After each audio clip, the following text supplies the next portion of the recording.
Welcome back, ladies and gentlemen. Hard though it is to believe, but I think even more so than will.i.am yesterday, our next speaker needs no introduction. He is, of course, Bill Gates, and he's co-chair of the Bill and Melinda Gates Foundation, and, of course, co-founder of Microsoft. And he'll be talking to us via a video link. Hi, Bill. Welcome. Well, good afternoon. So I would like to invite you to say a few words, and then we'll move over to a question and answer session after that. Over to you. Well, thank you. Well, I'm sorry I can't be there in person. I'm here in Washington, D.C., and excited to get this opportunity to talk about the magic of engineering and some of the opportunities and challenges ahead. You know, certainly my own career, starting with the work at Microsoft, gave me a chance to be involved in some of the most exciting engineering ever. The miracle of the microprocessor, of fiber optics, of incredible storage, meant that software could do things that people had never dreamed of before. And in fact, I think I benefited a lot that I was very young at a time when computers were making exponential improvements. And a lot of the people who'd worked with computers in the past had this image of them as very large, very expensive, very limited in what they could do. And we, because we were coming in sort of with a fresh mind, looking at Moore's law and the implication, and focused on the software piece that it had not been the critical piece, we were able to see a very different way of using computing, to think about the personal computer that we wanted for ourselves, as well as making that a product for the world. And so specializing in software, building operating systems, building tools, building things like Office, video editing, all sorts of amazing things, really was a big benefit to have leverage out of whatever creativity, desire to reach out to others that people have. And so I'd say, the personal computer and all the software around it and the new devices, tablets, phones, are really a great manifestation of innovative engineering. And when you look at the progress of humanity going back to, say, 1700, the time of the very first steam engine, till today, the progress has really been phenomenal. And you can point to engineering as the reason that's taken place. We went a long time where the amount of calories people had, the average longevity, the percentage who got to become literate and have reasonable free time was very, very little progress on those things. And it was only when engineering got to a certain critical mass, including energy intensification, that life started to improve in some pretty dramatic ways. And my first career at Microsoft was about the personal computing and creating a tool that fortunately has become a very mass tool, now literally used by billions of people. And it's been amazing to see the phenomena that's grown up around it, not just the software companies, but the whole idea of taking information, whether it's biological genetic information or simulations of creating new products and trying those out in a pure digital world. It's been amazing that these computers are to some degree the handmaiden of engineering and the sciences, in the same way that mathematics was throughout the centuries. And so it's really helping us accelerate both the collaboration and the progress that can be made on engineering innovation. Starting 5 years ago, I changed my full-time focus, and now that's entirely at the Gates Foundation. And our foundation works in two major areas. One is working in education, and part of that is seeing where technology can come in and make education better and more affordable, which is, of course, very, very important for all subject areas. The second and the largest, about 75% of what we do, is looking at the needs of the poorest and how many innovations have not been focused on them. And so it's very important to have grants and getting the best minds together to think about how we uplift the living conditions of the very poorest. We still have countries in the world where almost 20% of the children die before the age of 5, and we ought to be able to change that. It was pretty stunning to me when I first got into this work to understand how much the priorities for innovation had been tilted by the marketplace imperatives. So for example, something like a malaria vaccine that you'd probably rank in humanistic terms as one of the great innovations that you'd like to see, literally was receiving almost no funding. When we first put in a grant of only 20 million, we became the greatest funders in that area. Whereas other things, like working on male baldness or some other things that you wouldn't think of as necessarily important because of the voice in the marketplace of the people who have those interests, that was getting an order of magnitude more research than something like malaria.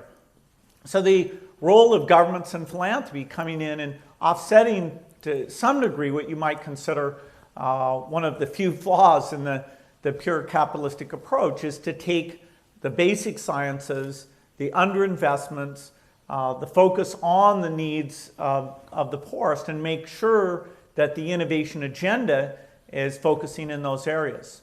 Overall, I'm very optimistic about the progress that we'll be able to make, even though some of the challenges are daunting.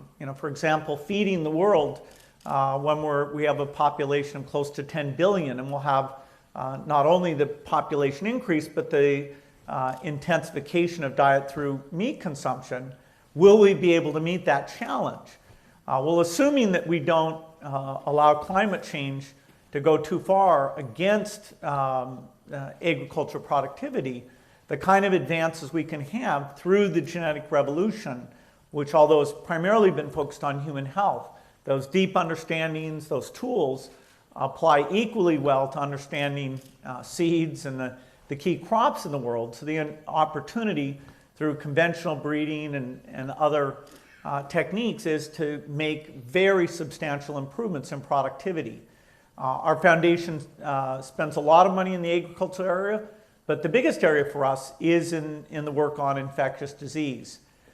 This idea of grand challenges, I think, is fantastic. Anything we can do to spark the imagination of people who are considering coming into engineering or science, anything we can do to get people focused on what the big problems are, I think that's super helpful.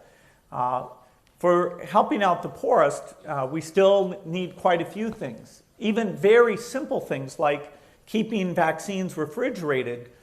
You'd think that'd be fairly straightforward, but in the environment where there's no electricity, delivering diesel or propane is very difficult. We still literally have tens of thousands of children who die because this vaccine supply chain doesn't have the right tools. That is, the extra cost, the complexity, the amount that spoil, the lack of coverage that comes out of that is one of the reasons why we still have a lot of deaths that really shouldn't take place.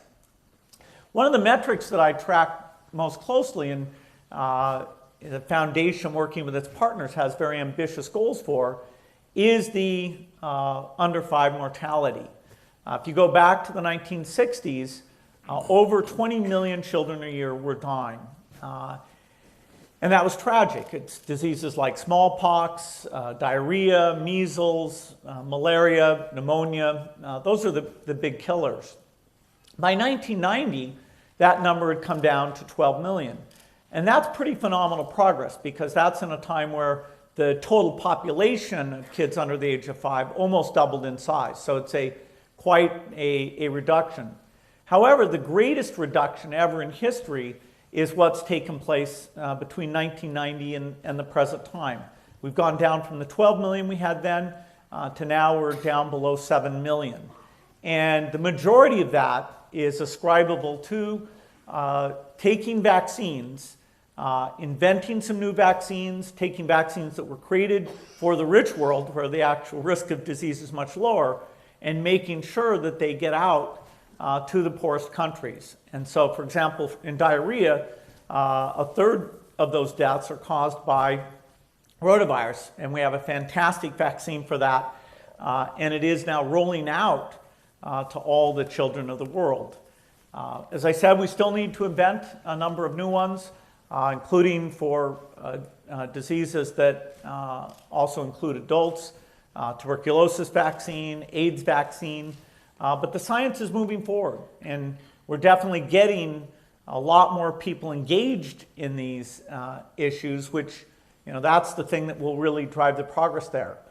Funding for these things has improved, and so I think setting a very ambitious goal, say in the next 15 years, before 2030, getting the number of children who die under the age of 5 below 3 million should absolutely be possible. It means we have to get much better coverage out there. We'll have to get the malaria vaccine. We'll have to improve this supply chain, including that refrigeration piece.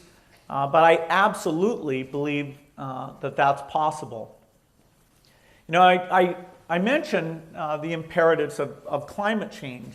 And if you think of any one problem that sort of takes science and engineering and politics and investing now to take care of a problem that there is a great deal of uncertainty around, but clearly a huge problem. This is a really serious issue. The thing that would be ideal, of course, is engineering innovation that gives us not only low-cost power, but also power that emits no CO2. And so when I think about that grand challenge, it's got to be inexpensive and non-CO2 emitting. This generation of engineers will be faced with that challenge. Certainly governments can be doing more to fund the basic research. There's many different lines of attack that problem can be solved on. But this is one where we need to actually solve it very quickly. We don't have the luxury of just simply waiting until some approach comes along, because as time goes on, it's particularly the poorest whose agriculture is always on the edge with drought and flood. They're the ones who will feel the pain of this, which is ironic and unjust in a lot of ways, because they are not the ones who contributed to it at all. And so I have a basic optimism about the problems that we'll solve and the progress that we'll make. When anybody says something's unsolvable, I think, well, they haven't really thought through innovation and the role it can play. If you think through where we've come over the last 100 years, the last 20 years, it's science and engineering delivered into the marketplace with some extra effort to think about the needs of the poor that really have gotten us so far. And this positive message of what engineering's been able to achieve is one that I find that we don't talk about enough. And I think we can really embolden people by thinking about the challenges and what's important. So it's fantastic you've gotten this group together, and I'm excited to be a part of the event. Thank you.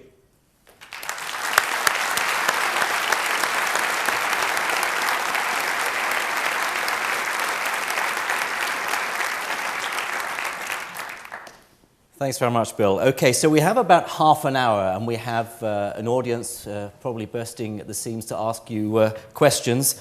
We have roving mics. I'll take the chair's prerogative and maybe slip in an early question from me.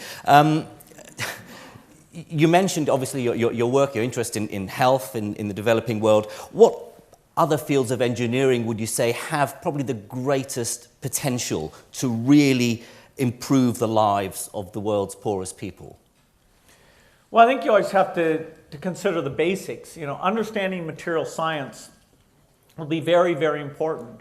A lot of the increase in population that we'll have are going to live in Africa in urban slums. And so the question of how do you create shelter for them? How do you create air conditioning, heating, lighting, conditions that you would consider far, far better than what those slums look like today? Those are basic engineering problems. What are the materials? How do you make it inexpensive?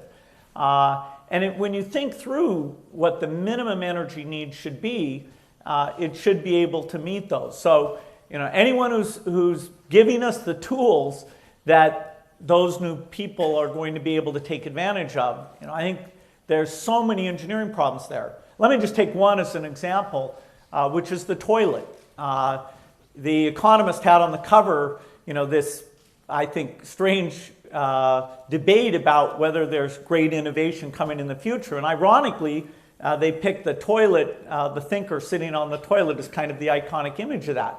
Well, we've got a bunch of challenges out to reinvent the toilet. That is, to create one that doesn't require bringing a lot of clean water in, messing it up, sending it back to a processing plant, to literally use some sort of processing techniques, burning, chemistry, to take care of that problem with a local, inexpensive device. And when we ran the contest, we had a lot of great entrants, and I feel that we'll be able to go back to the Economist and say, look, here is a new toilet that is completely different and far better and meets the needs of all of humanity.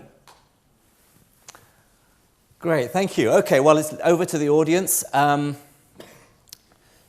can I ask you, of course, I've mentioned this before, but to keep the microphone close to your mouth so that Bill can hear the entirety of the question. So the gentleman at the back there, put your hand, yes. And then over there. Philip Ledoux, Carnegie Mellon University. We actually have a Gates Foundation grant, and we are using a traditional cell mechanics approach to improve nutrition in children in third world countries like Africa. And so as part of this is translating science into something actual. We've spun a company out of this, and the company has a social context of actually developing this and deploying it into Africa. And then once we start looking for funders of this, for the investors as we move further downstream with it, the investors have said, that's not going to make a profit for us. And so the question is, can you actually do the social, build a social company and build a profitable company? Can you have your cake and eat it too? Is that possible? Well, there are a number of areas where you can build a product that has value in rich world, middle income world, and the poorest. And ideally create a business model that lets you get your margin and your payback on your R&D and investment from the rich countries, the middle income countries, or some tiering of the customers in the developing countries themselves. So a good example of this is that the Aravind Eye Clinic in India, which does lens replacement,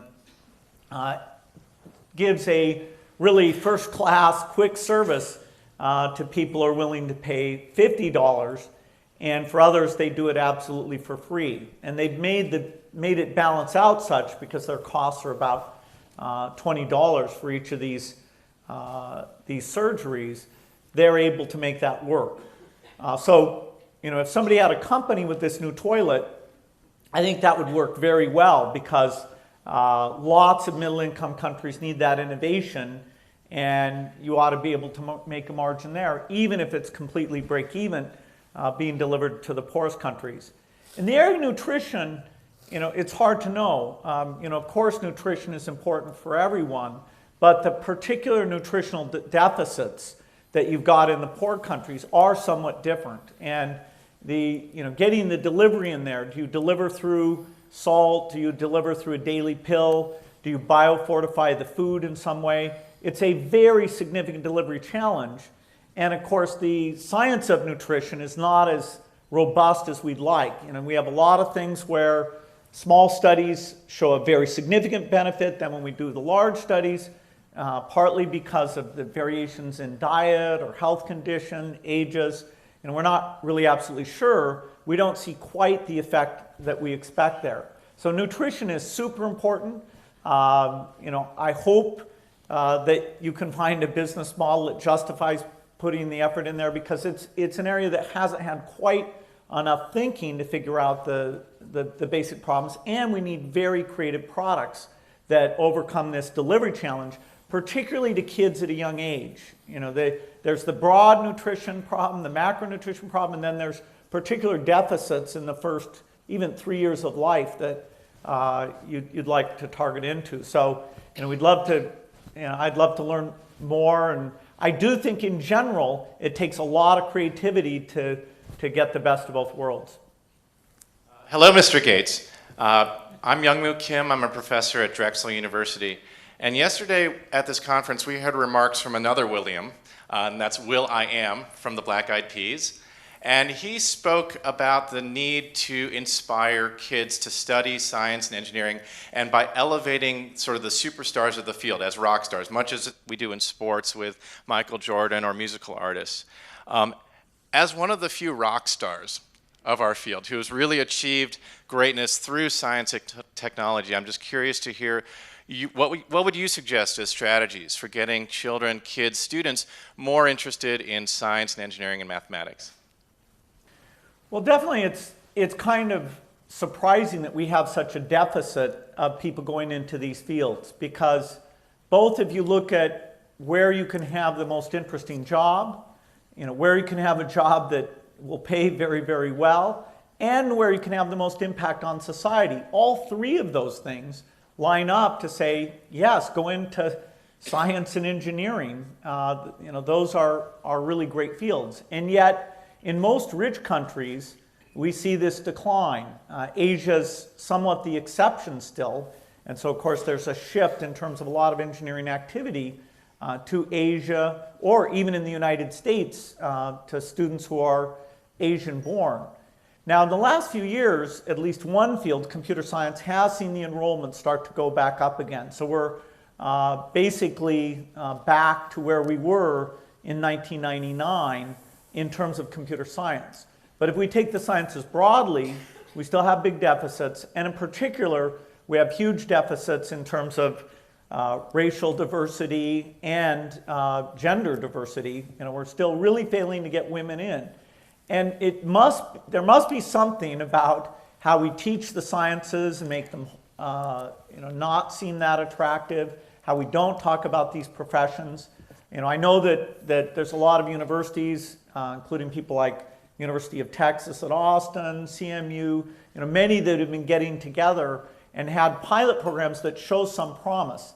But we're losing kids, starting in elementary school, then in high school, then in college.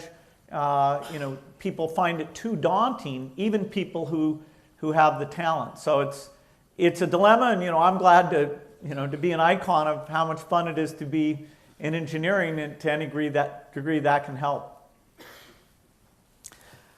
Our next question is, wait for the camera to swivel round to you. Yes. Okay, well, first of all, I'd like to thank the Academy for this summit. It's been a very interesting 2 days. Secondly, in the spirit of this summit, I'd like to ask Mr. Gates, as an engineer in the pharmaceutical industry, so in medicine and health, what are the one or few things we can do as engineers in medicine to help you achieve the objectives of your foundation? Well, there's some very clear goals in terms of drugs and vaccines that we want to have discovered. But if you go more, to the pure sort of engineering things, ideally we'd have something we'd call a drug depot. Why is it so much harder to get medicine used in developing world versus rich world? Part of the reason is that people have to go back and visit again and again, and that's very difficult. So, for example, if we could give you your TB medicines for 60 days into some depot that would then leak it out on a regular basis at the appropriate doses, or birth control, or you just go in and get vaccinated once, and then the right things happen instead of having to come back again and again, that would make a huge difference. Now that's kind of a material science. It's a combination of various sciences that would give us a great solution like that. The issues of heating, lighting, air conditioning, those are purely engineering problems. The energy infrastructure, those are purely engineering problems. And so even some things that may at first look like medical problems, like keeping these vaccines cold, it's really engineers who are going to come in and give us, say, the magic thermos, that leaks heat so little that we don't need an active power source to be able to do that kind of delivery, or give us some laser shooting type device that can kill mosquitoes and be a key tool in the malaria eradication. So in almost every disease, there are things that go well beyond the normal bounds of biology that we'd like to see as tools that would make a huge difference. Thank you. So we have a questioner right at the back, and then I'll come to you. Hi, John Owen from General Motors. Excuse me, General Motors. Throughout the last couple of days, at different points in time, the topic of intellectual property has come up, and we've seen different perspectives of whether you protect it or whether you make it fully available to and your own example of the malaria vaccine versus the profit motive of working on baldness. I'm just wondering, moving from the private sectors you have into the foundation, has that transition transformed any of your thoughts about intellectual property and when to protect and how to protect? Yeah, the intellectual property area is very complex, but overwhelmingly, it's important to have intellectual property. For the foundation, the pharmaceutical companies are our key partners, and they're basically the people who've made advances in drug discovery and vaccines. And so for something like the malaria vaccine, we give them grants, but we rely on their expertise, and they're giving us a lot of their very best scientists, their very best work at either for free or at very, very low cost. And whenever there's drugs invented for rich world, they're able to use a tiered pricing approach that basically provides those things at cost for the various poorest countries. And with AIDS drugs, we've seen that work very well. With vaccines, we've seen that work very well. So because of the huge fixed costs that they need to incur, fortunately, most of our diseases, there is still some burden in the rich world. So take tuberculosis. They're willing to put some of the costs of inventing the drugs and the vaccine on a for-profit basis. For example, Sanofi did the dengue vaccine without any philanthropic support at all. Looks like it's only partially effective, but they'll do a new iteration. So that's a disease that's in enough middle-income countries that they didn't require our assistance whatsoever. TB is one that'll be mixed, where there will be some market and it'll have to be done partly philanthropic. Malaria vaccine is pretty unique in that there's almost no commercial market for it because rich people can use prophylaxis. And so that one will have to be overwhelmingly government and philanthropically funded. So, when the pharmaceutical companies are encouraged to do more R&D, when governments put more money into basic R&D, that's very good. Now, having an intellectual property system that strikes the right balance, what should the length of the patents be? What should those, data things do? What's the degree of novelty? That's very complex. But overwhelmingly, if you look at the US system, whether it's in the IT field, the biological field, any other field, it's basically a system that's worked well. And so although people talk about the flaws, there's a lot of merit to that system, going all the way back to Thomas Jefferson and the steam engine patents that worked in the UK. And so although some reform stuff can help, overall it's a system that I think is critically important. Thank you. Our next question at the front here. Hi, Mr. Gates. My name is Sujata Bhatia. I teach biomedical engineering at Harvard University. First, I want to thank you. And second, we just had a session on resilience, meaning, making systems that can withstand shocks and stresses while still maintaining essential functions, like, for example, during a disaster. And it strikes me as a biomedical engineer that we already know about a system that withstands shocks and stresses while maintaining essential functions, and that's the human body. So my question for you is, do you think, as someone who has worked at the intersection of medicine and engineering with all the work you've done on vaccines, do you think that when we're engineering some of these new civil systems, that maybe we could learn some things from medicine and from the functioning of the human body? Thank you. Well, certainly we should learn everything we can from the human body.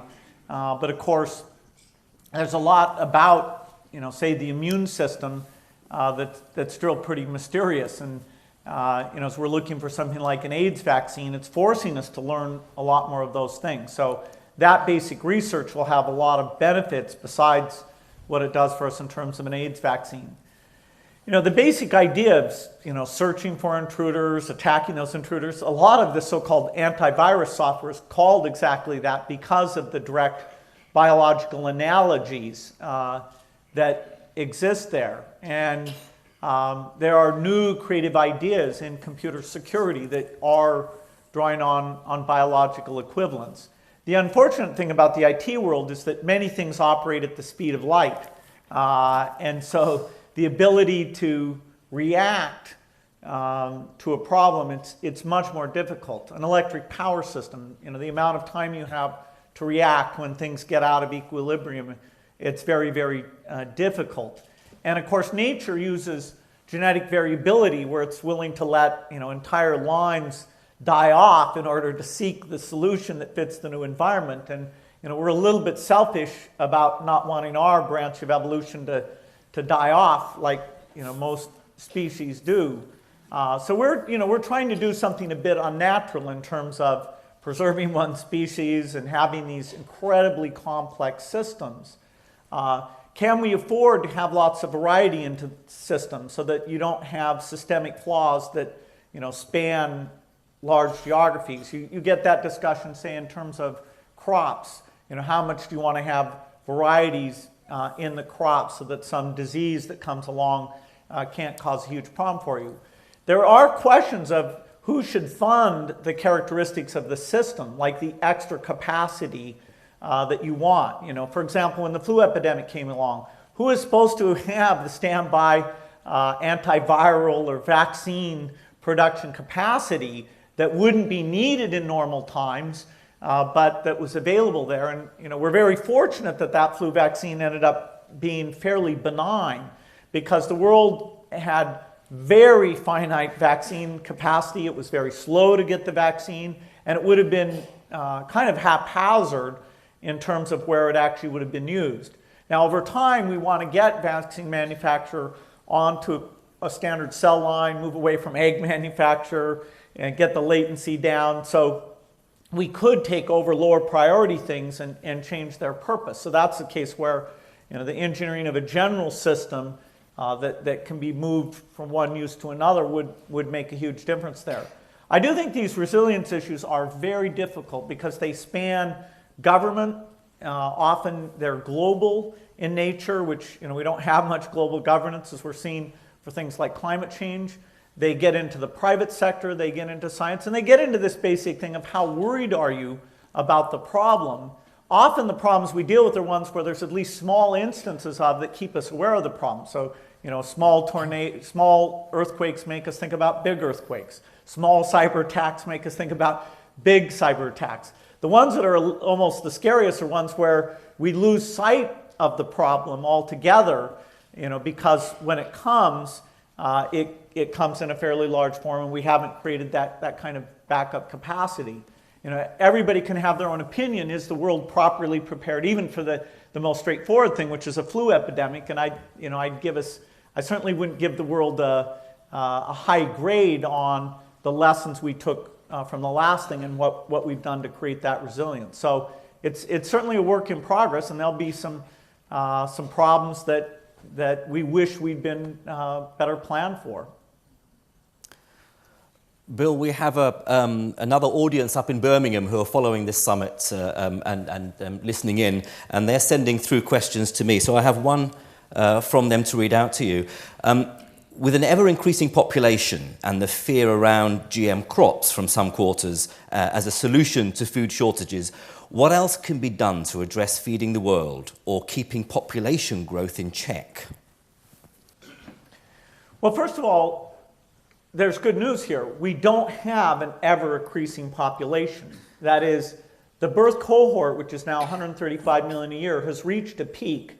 And the basic equation for how we go from 7 billion to 10 billion is we're filling out the other age cohorts. Anybody wants to see this explained in a very brilliant, easy to understand forum should look at the Hans Rosling lectures about this. So we will reach a point, but it's a very high point. 10 billion with very intense diets means that we need almost a factor of 2 in terms of our calorie production.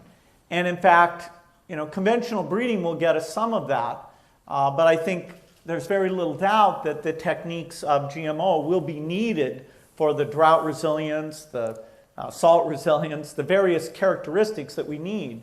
And it is very heartening that people like Mark Pollan, who had been very against the science of improving the seeds, took another hard look, came around and said, wait a minute, the evidence is quite clear here that it's less pesticide use, it's not forcing us to put land into cultivation that we shouldn't use otherwise.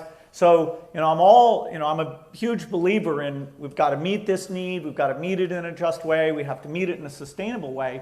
And I think science is part of the answer to that. And, it's really got to be a challenge to all of us that we haven't articulated, what the safety process is, what the actual results are there. I am starting to see some changes on the edge there, particularly with African countries saying, hey, we're sovereign, we need to feed our people. We're willing to look at these tools, particularly as things like cassava disease that is quite rampant right now. The tool, which is a RNA interference approach, is the only way to help those poor farmers. Thank you. Okay, well, there are plenty of hands still up there. We only have about 4 minutes left, and I've got a queue of people that I want to go to in order. Our next questioner is over there. Thank you. Thank you, Mr. Gates. I am Hari Pujar. I'm from Merck Vaccines. First of all, thank you so much for the tremendous support your foundation and Gavi have provided for extending vaccines to the developing world. That's a tremendous effort and has had a huge impact.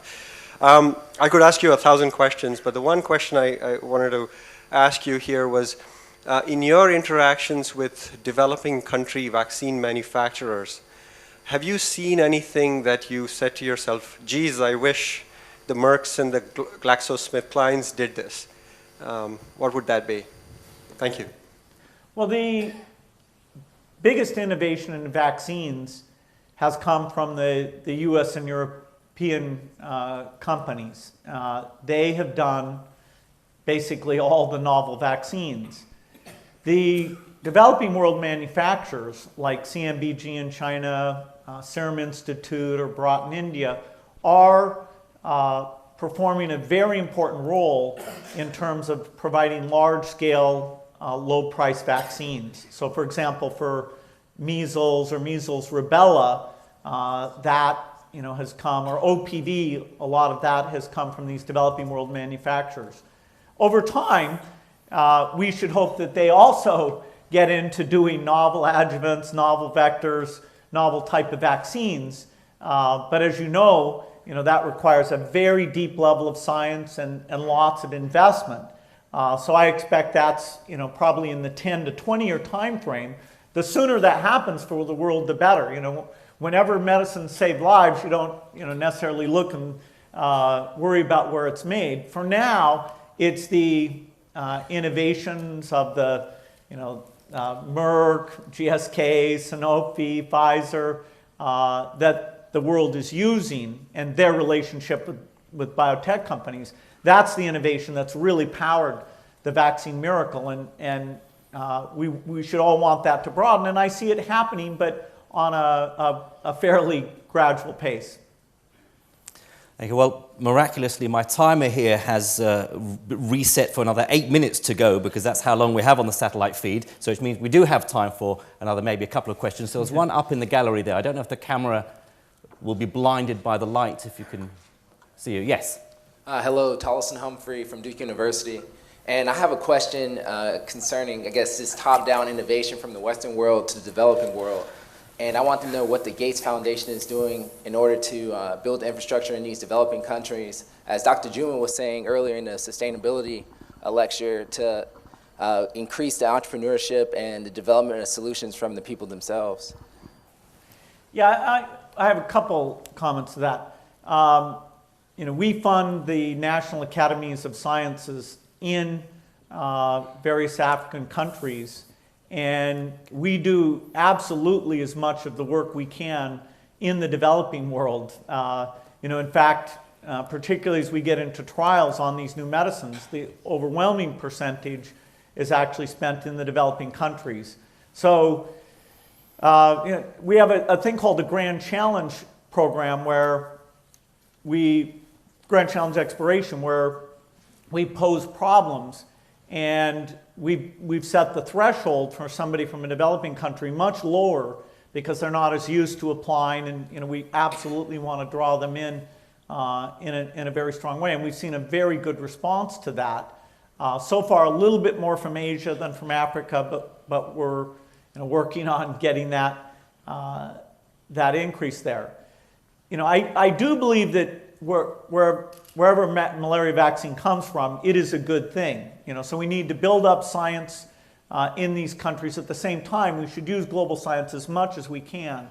And it's wonderful to see the collaborations that take place between the rich world academic institutions and the developing world universities. Having said that, if you look at Africa, other than South Africa, sub-Saharan Africa, we still have so far to go to develop the kind of institutions that have long-term support so they can pull their weight in making these contributions. And so, whether it's outside funding, getting those governments to make it a priority, there's still a lot to be done there that may take several decades to fully achieve.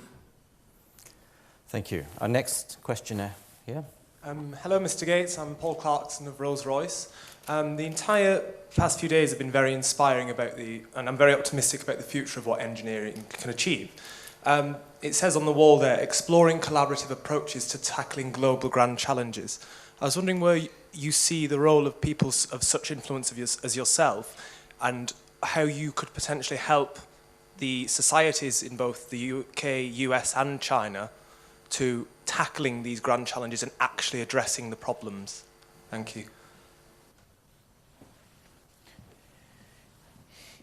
Well, in general, one flaw of capitalism is that it'll tend to underinvest in research and constantly reminding governments that they have to help, whether it's basic engineering, basic science, biology, they've got to step in on that. I think that's very important. And certainly the track record of what's come out of those investments is very, very strong. The US has been the strongest on that, but now even that, with the budget challenges, it's not clear it'll continue the upward slope that it's had. And most other countries haven't risen to quite that same level. We have programs with a number of countries. For example, we have one with China where the Ministry of Science there, anything that the foundation identifies as being particularly beneficial to poor people, they'll match 2-for-1 any of the science investments we're making. And it's been interesting. A lot of them are more engineering oriented because they're a little further along in their engineering excellence than in biology. So for example, a lot of tools that have to do with farming, for example, no-till farming with very inexpensive tools, we found that they have those, and those are going to make a contribution. We have a similar arrangement with Brazil. It's not quite as broad, but already it's having some impact there. So a reminder that we need to invest in these things is important. At a certain level, for many of the challenges you've identified, there is a large for-profit market, and that will kick in. Energy, providing cheap energy, that is a very, very large market. We have a few that the market alone won't be enough on, and that's where aid and philanthropy come along. In fact, I wish, as I looked at the 14 goals, I wished that the equity of getting the poorest up to where we are had been a little more evident in those 14 goals. Bill, thank you very much. I don't want to risk the satellite feed cutting out, so I'm afraid I'm going to have to draw the discussion to the close. Apologies to everyone who still had questions to ask. So on behalf of the National Academy of Engineering, the Royal Academy of Engineering, the Chinese Academy of Engineering, thank you ever so much for joining us and giving us your time and thoughts. Ladies and gentlemen, Bill Gates.